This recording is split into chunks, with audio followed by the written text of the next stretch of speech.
ranked one of the worst in the country for childhood poverty. Debbie Bowman is one of the lucky few to break the cycle, but she didn't do it on her own, and now she's working to pay it forward. Local 12's Perry Shibley is here with Debbie's story of tragedy and triumph. I lived in poverty. I lived in danger, I lived in poverty, I lived with neglect.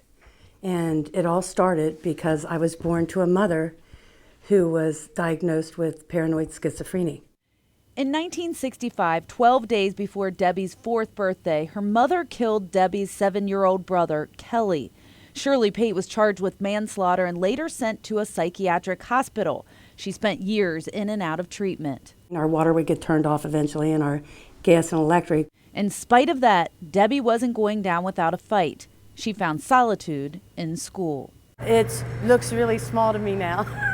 First, Grandview Elementary, and eventually here at Bellevue High School. I knew early on education was the out, and it can change. Education can change anything. School is also where, at the age of 9, she had a life-changing experience. And I remember looking at the end of the line, and the lady that was always there wasn't there. It was somebody different. And so I had to think, okay, am I humiliated and say free lunch, or do I eat? So of course I chose to eat, but I was humiliated, and at that moment changed my life forever, because I was never going to be in a position to do that again.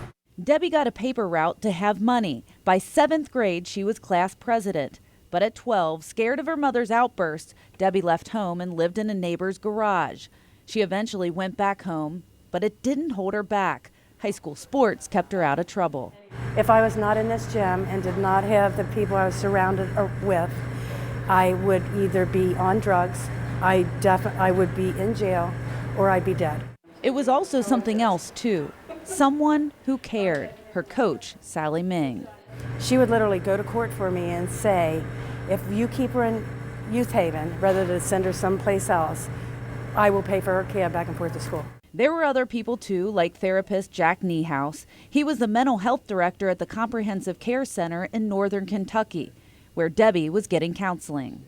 I think having an adult in their lives that can inspire them, having a mentor of some kind, somebody to look up to, somebody that says, look, this is possible. You don't have to live this way all your life.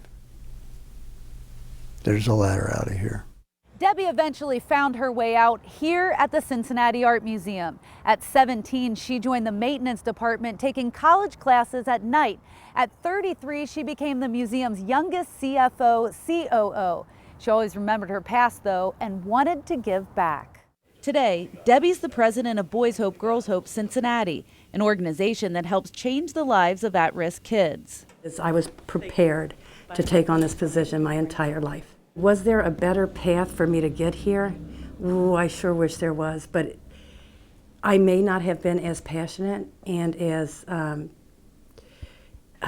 engrossed in it like I am if I didn't realize the need is so strong, because I had been through that. And education is still what motivates her today. But through education, it can change everything. And that's Perry Shibley reporting.